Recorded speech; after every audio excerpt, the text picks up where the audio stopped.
길을 찾은 사람들이라는 주제로 말씀을 전하고 있습니다. 지난주에는 예수님이 길임을 알았던, 그래서 소리로 살기를 자처했던 세례 요한을 조명했고, 오늘은 그 두 번째 시간으로 예수님이 길임을 알게 된, 길을 찾고 싶어서 예수님께 찾아온 니고데모의 이야기를 나누려고 합니다. 예수님을 만나서 니고데모는 예수님이 길이라고 하는 사실을 알게 되었어요. 그리고 그 길을 찾아서 그 길을 걷기 시작한 사람입니다. 그래서 그의 이야기를 통해서 우리도 길을 찾는 자로서, 또 길을 찾은 자로서 어떻게 살아가야 하는지 우리가 깊이 있게 한번 묵상하고 우리 자신을 돌아보는 시간이 되었으면 좋겠습니다. 자, 먼저 니고데모가 어떤 사람인지를 성경이 설명하고 있습니다. 니고데모가 어떤 사람인가? 자, 1절에 보니까 바리새인 중에 니고데모라는 사람이 있으니 유대인의 지도자라 이렇게 돼 있어요. 자, 이건 무슨 표현이냐? 항상 성경에서는 그 인물이 어떤 사람인지를 꼭 특정하고 있어요. 항상 이건 이 메시지의 의미를 훨씬 더 강화시켜주고 그것을 더 분명하게 하기 위해서 두어준 장치입니다. 자, 어떤 사람이냐? 한마디로 하면 굉장한 사람이었다, 이것입니다. 뭐 복잡하게 설명할 거 없어요. 그냥 굉장한 사람이었다는 거예요. 앞에 바리새인이라고 돼 있는데 이 바리새인은 파라쉬라고 하는 이 히브리 어원에서 나온 건데요, 이게 분리되다, 구별하다 이런 거예요. 당시에는 20만 명 정도가 전체 국민 수였는데 그 중에서 6천 명 정도만이 이 바리새파에 들어갈 수 있었어요. 아무나 들어갈 수 있는 게 아니라 그 검증 과정과 시험 과정을 거쳐서 그 안에 들어갈 수 있는 종교 엘리트 집단, 다시 말하면 20만 명 전부가 종교를 가지고 있었던 이 유대교인들 아닙니까? 굳이 말하자면 그러니까 그 중에서 상위 3%에 속하는 엘리트 집단이었습니다. 게다가 뒤에 보면 유대인의 관원이라 이렇게 되어 있는데 그건 무슨 뜻이냐면 사내들인 공의회의 의원이었다는 뜻이에요. 사내들인 공의회는 모세가 70인의 장로, 그러니까 이 백성들의 일을 함께 듣고 그것을 판단하는 70인의 장로를 세웠던 것에 기인해서 민족의 지도자, 백성의 지도자 70명을 선별한 것입니다. 거기에는 바리새인, 사두개인, 대제사장들 이런 사람들이 같이 모여있는 최고 의결기관이에요. 그러니까 가장 힘 있는, 요즘으로 하면 국회 정도 되겠죠. 그러니까 가장 힘 있는, 근사한, 무게감 있는 사람이었다. 그러니까 그런 사람은 지성도 있고 재산도 좀 있고 게다가 권력까지 겸비했으니 그야말로 없는 게 없는 사람이었다, 그것이죠. 그런데 그런 사람이 예수님께 찾아왔다. 자, 이걸 보여주고 있는 거예요. 그런 사람이 찾아왔다. 꽤 많이 가진 사람이었기 때문에 아마 나름의 자부심도 있을 거예요. 은근 자신의 삶에 만족감도 누리고 있었을 것입니다. 게다가 이름도 대단해요. 이름이 뭐냐? 니고데모인데요. 이 니고데모가 뭐냐면 이게 니코스, 데모스 합쳐진 말인데, 니코스는 여러분 니케 아시죠? 승리의 여신? 그 니케라는 말이 승리거든요. 그 니코스, 승리, 뒤에 데모스는 뭐냐? 이거는 백성이란 뜻이에요. 그 백성을 이긴 자. 야, 이름이 벌써 어마어마하지 않습니까? 그러니까 굳이 오늘날로 말하면 성공한 자, 왕, 대장 이런 뜻이에요. 여기에 필적할 만한 한국 이름을 제가 한 분 알고 있어요. 제 신학교 선생님인데요, 구약 선생님이세요. 니고데모 하면 꼭 생각나는 분이어가지고 성함이 어떻게 되냐 놀라지 마세요. 이게 한국 사람 이름일 수 있는가? 왕대일입니다. 정말 대단하신 분이에요. 왕대일, 이 정도 이름이라는 거예요. 그러니까 이제 대단한 분이 있었다. 근데 그 사람이 예수님을 찾아왔다, 이렇게 돼 있는데 그가 언제 찾아왔는지 특정하고 있습니다. 2절 앞부분에 보니까 그가 밤에 예수께 와서 이르되, 그가 하필 밤에 찾아왔어요. 저는 이 밤에 찾아왔다는 이 요한복음의 이 표현을 중요하게 여깁니다. 왜 밤이었을까 생각하면 많은 사람들이 이렇게 생각해요. 아마도 체면 때문이었을 거라는 거죠. 일리가 있습니다. 워낙 대단한 사람이었기 때문에 그때까지만 해도 사람들의 시선이 두렵고 자신이 가지고 있던 것들을 그것 때문에 잃어버릴까 하는 염려도 있었을 것입니다. 그래서 인적이 드문 이 밤 시간에 예수님께 몰래 찾아가서 궁금했던 걸 물어본 것이다. 맞아요. 그럴 수 있어요. 합리적인 해석입니다. 하지만 또 하나의 의미가 있어요. 저는 이것이 훨씬 더 중요한 의미라 생각하는데 그건 뭐냐? 그가 어둠 속에서 나왔다는 것입니다. 그가 어둠으로부터 나왔다. 누구에게 나왔냐? 예수에게 나왔다. 요한복음이 사용하는 아주 중요한 메타포가 있어요. 그게 뭐냐 하면 어둠과 빛의 메타포예요. 세상은 어둠에 가득하고 그 어둠 가운데 하나님의 말씀이셨던 그분이 이 땅에 육신을 입어 빛으로 오셨다. 이것이 요한복음의 기록이거든요. 그래서 이 요한복음은 처음부터 끝까지 이 빛과 어둠의 메타포로 계속 이어가고 있습니다. 나는 세상의 빛이다. 나를 따르는 자는 어둠에 다니지 않고 생명의 빛을 얻으리라. 그리고 뒤에 가서 또 이 13장에서는 유다가 예수님을 배반하고 탁 나가거든요. 마지막 식사를 하고 그때 이 요한이 기록한 아주 기가 막힌 표현, 나가니 밤이로라. 어둠을 향해 다시 나아간 거예요. 빛 대신 주님과 있었던 제자가 사단의 마음에 유혹이 되어 어둠 가운데로 다시 나아갔다 라고 하는 메타포를 갖고 있다 이것이죠. 그러니까 여기에서 한 가지 더 생각할 수 있는 게 있는데 그게 뭐냐? 아까 말씀드렸죠. 대단한 사람이었다고. 바리새인이었고 산헤드린 공의회의 의원이었다고. 그런데 그가 어둠이었다는 거예요. 당시에 잘 나가던 종교 지도자들이, 꽤 신앙생활 한다던 이들이 실은 어둠이었다. 그가 그 중에서 한 사람, 니코데모스, 그가 빛으로 나왔다. 어둠을 뚫고 빛 대신 주를 찾아 나왔다. 그래서 오늘 말씀의 제목을 빛을 찾아 나온 자 이렇게 했어요. 실은 이거 되게 고민한 제목입니다. 어둠을 뚫고 나온 자 이렇게 하려고 그러다가 이거는 약간 무슨 스릴러물 영화 제목 같아가지고 그래서 그래도 빛 대신 예수님이 더 강조돼야지. 그래서 빛을 찾아 나온 자. 자, 그래서 우리가 발견하게 될 메시지를 세 가지 질문으로 정리해 보았습니다. 자, 그런 그가 예수님께 나왔다는 것. 여러분 왜 찾아왔을까? 이것이 첫 번째 질문이에요. 왜 찾아왔을까요? 공허했기 때문이에요. 채워지지 않는 무언가가 있었던 거예요. 그것이 무엇입니까? 영적인 목마름이죠. 니고데모스에게, 그 잘 나가던 굉장한 사람에게 설명할 수 없는, 아무것도 부러울 것 없었지만 답답한 니고데모의 속사정, 영적인 목마름. 이것 때문에 이 니고데모가 밤을 뚫고 예수님께 찾아 나왔던 것입니다. 여러분, 저는 이것을 보면서 그 사람은 갈증이 있었던 사람이야 라고 그냥 이렇게 얘기하기보다 오히려 이것이 니고데모가 길을 찾게 된 가장 중요한 요인이라 생각하였습니다. 영적인 갈급함을 갖는 거예요. 여러분, 모든 걸 다 가진 사람이 영적인 갈급함을 갖는다는 거 쉬운 일 아닙니다.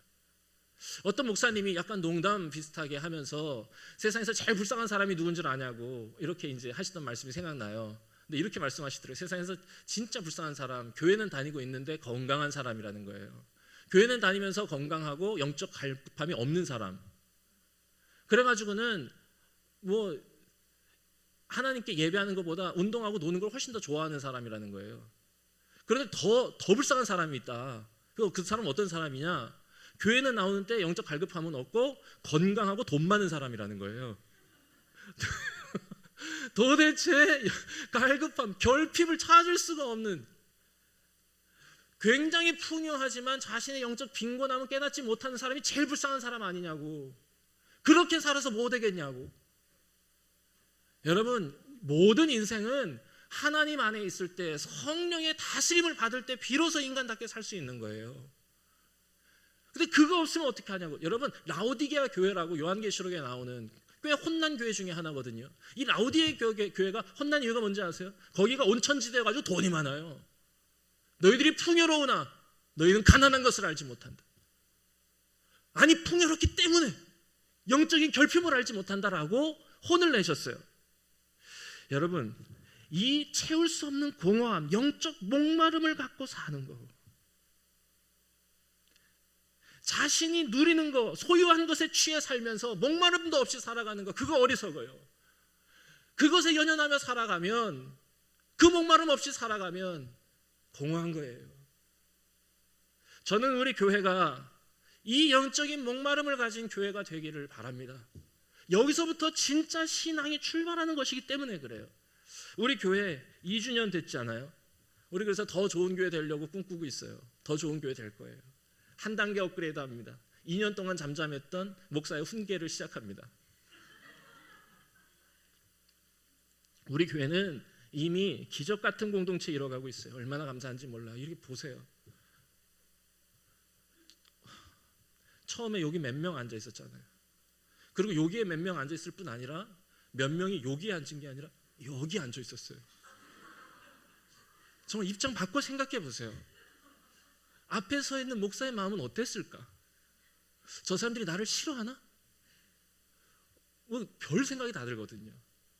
근데 이제는 제법 우리가 함께 모이는 기쁨을 누리게 됐잖아요. 얼마나 감사한지 몰라요. 하지만 한 가지 부족한 게 있다면 우리 안에 영적인 목마름이 부족한 거예요. 그것에 대한 갈망이 서로가 서로에게 느껴진 그런 공동체 되었으면 좋겠어요. 저는 우리 교회 모임 중에 제일 좋아하는 시간은 금요기도의 시간이에요. 금요기도에 너무 멀어서 우리 교인들은 다 멀리 계셔서 금요기도의 시간에 못 나오시는 거 알아요. 그래서 이렇게 얘기하면 꼭 약 올리는 것 같아서 죄송해요. 그럼에도 불구하고 그 시간을 제가 제일 좋아하는 이유는 거기에는 목마름이 있어요. 말씀을 배우고 싶은, 말씀을 향한, 알고 싶은, 그리고 그런 사람들이 그런 마음으로 모여서 서로 말씀을 자기 입으로 나누고요. 솔직히 목사의 설교보다 그 나눔을 통해서 더 많은 것을 배우게 되는 시간이에요. 금요기도에 나오고 싶지만 못 나오시는 분들 위해서 실은 우리 전도사님이 그거 나누려고 이렇게 성경 공부하는 거예요. 일주일 시간표 어떻게 되는지 아세요, 우리 전도사님? 쉬는 날 없이 맨날 그 몇 년 된 차예요, 그거.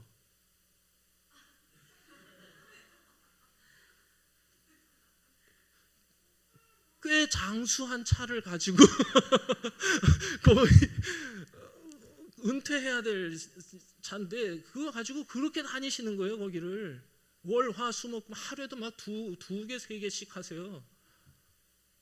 그럼 목사로서 이거 어떻게 해야 될지 모르겠어요. 진짜 나는 그냥 학교에 매여 있다고 그냥 핑계대고 그냥 이러고 있는 게 맞는 건가? 이거 기름값이라도 더 드려야 되는 거 아닌가? 뭐 별 생각을 다 하고 있습니다. 근데 그것이 왜 그러는 것이냐?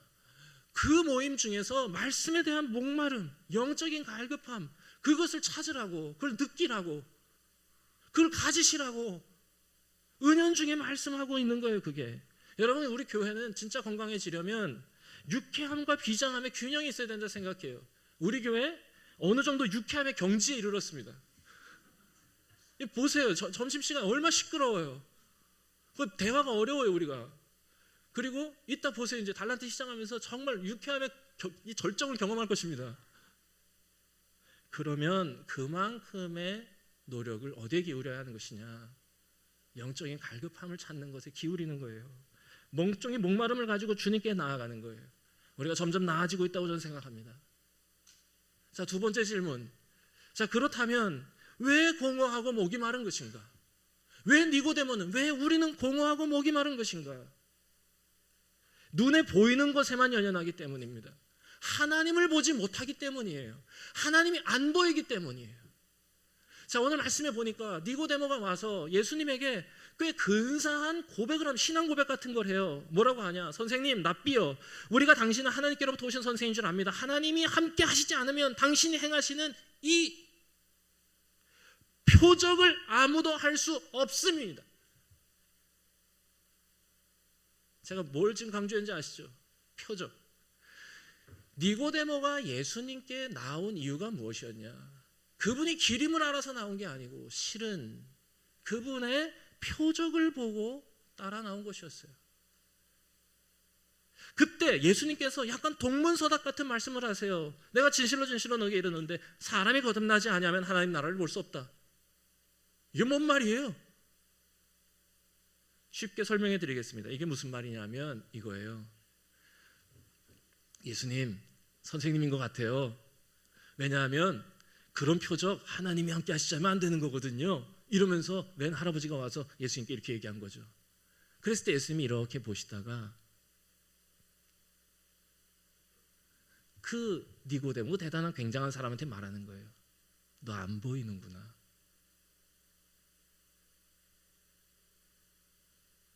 너 표정만 보이는구나. 너 하나님 나라가 안 보이는구나. 거듭나야 보이는 거야. 이렇게 얘기해 주시는 겁니다. 눈에 보이는 것만 연연하는구나. 니고데모야, 하나님 나라가 보여야 돼. 이렇게 얘기하는 거예요. 여러분, 왜 표정만 보이는지 아세요? 왜 표정에만 관심이 가는지 아세요? 진짜 사랑이 없기 때문에 그래요. 진짜 하나님 사랑하죠. 표적 구하지 않아요.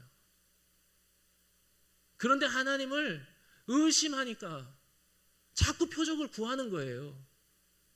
여러분, 사랑하는 사람들로 하여금 이 생각을 해보십시오. 진짜 사랑하는 사람, 서로의 사랑을 믿는 사람들, 여러분 표적 구합니까? 안 구해요. 함께 결혼하고 부부와 연을 맺고 오랫동안 신뢰관계를 쌓은 사람들, 맨날 나 사랑하면 뭐 해줘, 나 사랑하면 뭐 해줘, 이런 거 합니까?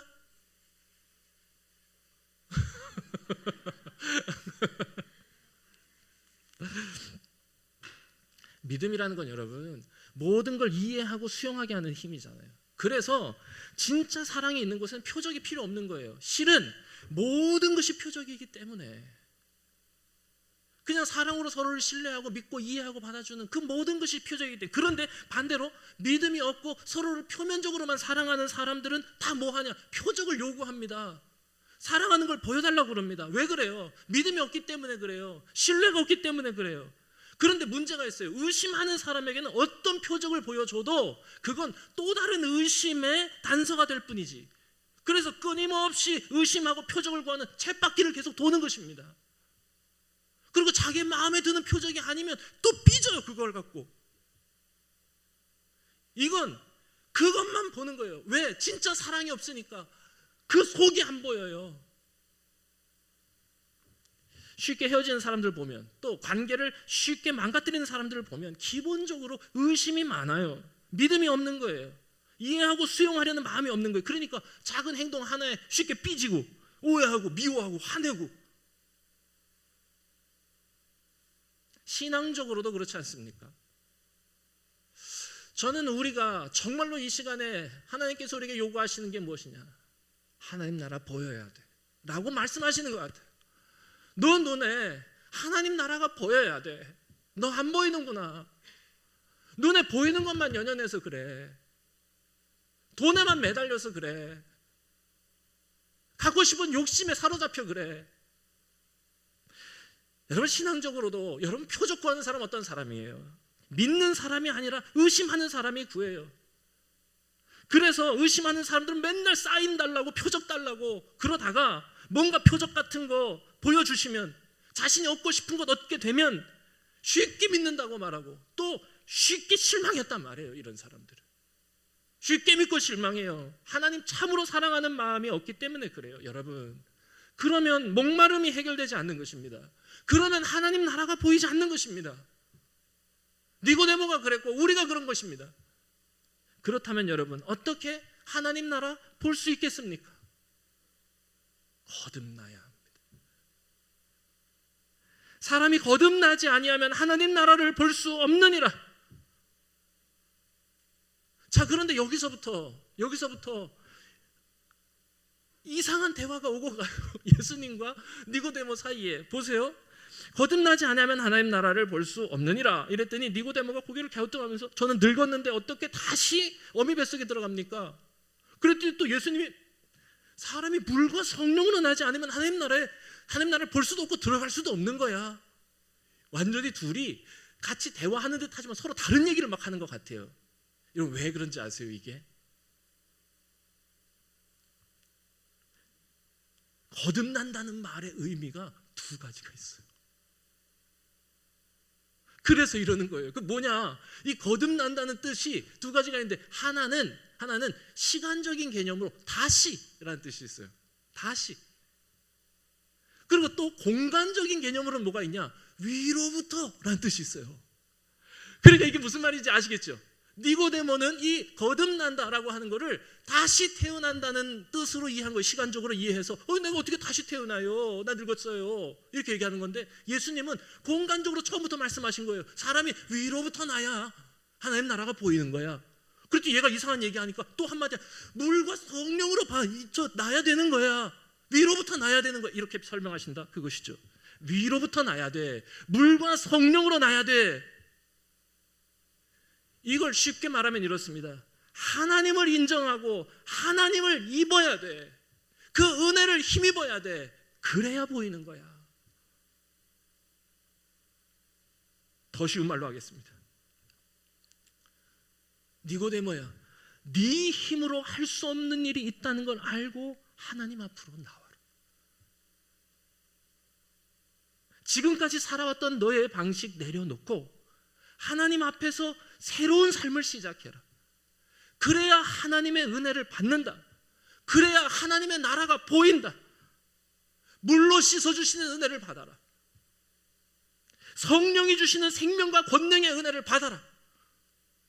그래야 보이고 그래야 들어가는 것이다. 물과 성령으로 난다는 거. 여러분, 물이 뭡니까? 세례 아닙니까? 세례. 죄를 씻어주시는 결단의 의식 아닙니까? 우리가 결단하는 거. 성령의 은혜가 무엇입니까? 성령이 우리의 연약함을 채워주셔서 우리를 거룩한 일에 지속해 하시는 그 권능의 능력 아닙니까? 여러분, 사도행전을 보시면 사도행전은 제자들이 하나님 나라 이뤄가는 이야기예요. 여러분, 이 제자들이 어떻게 하나님 나라 이뤄갈 수 있겠습니까? 어떻게? 자, 하나님 나라는 어떤 사람들이 이뤄갑니까? 하나님 나라가 보이는 사람들이 이뤄가는 거예요. 하나님 나라가 보이는 사람. 그들에게 하나님 나라가 보이니까, 제가 오늘 조금 흥분하는데 그만큼 제가 지금 진지해요. 여러분, 하나님 나라는 하나님 나라가 보이는 사람이 만들어가는 거예요. 안 보이면 못 만들어요. 돈만 보이고 욕망만 보이면 그 나라는 못 만들어요. 제자들에게 보였어요. 왜 보였겠어요? 물과 성령으로 난 거예요. 이 사람들이 언제 보게 됐어요? 언제? 부활하신 주님을 만나고 성령님을 받을 때 보게 됐어요. 예수님께서 십자가 지시고 흘리신 피가 나를 씻어주시는 물의 은혜라는 걸 알았을 때, 그리고 성령 기다리면서 기도하라고 예수님이 부탁하셨을 때 열심히 기도하다가 성령의 은혜를 받으니까, 하늘로부터 권능이 임하니까 그때부터 보인 거예요. 그때부터. 이제 와 닿았어요. 물과 성령으로 거듭나야 너희가 하나님 나라 본다. 물과 성령으로 거듭나야 너희가 하나님 나라 이룬다. 여러분, 하나님의 권능 없이, 우리의 어리석음에 대한 씻음의 은혜 없이 우리가 어떻게 하나님 나라, 이 아름다운 하나님의 교회를 세워갈 능력이나 있겠습니까? 우리 힘으로 할 수 없는 일이 있다는 것을 아는 순간부터 모든 것이 출발하는 거예요. 아유, 죄송합니다.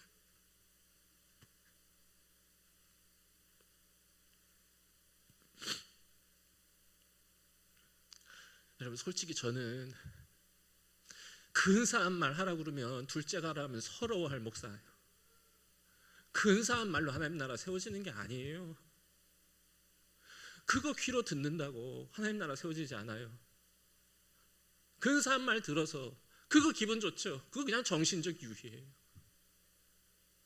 저는 우리가 진짜 하나님의 은혜를 사모하는 영적인 목마름을 가진 사람들 되었으면 좋겠고, 눈에 보이는 것에 연연하지 않고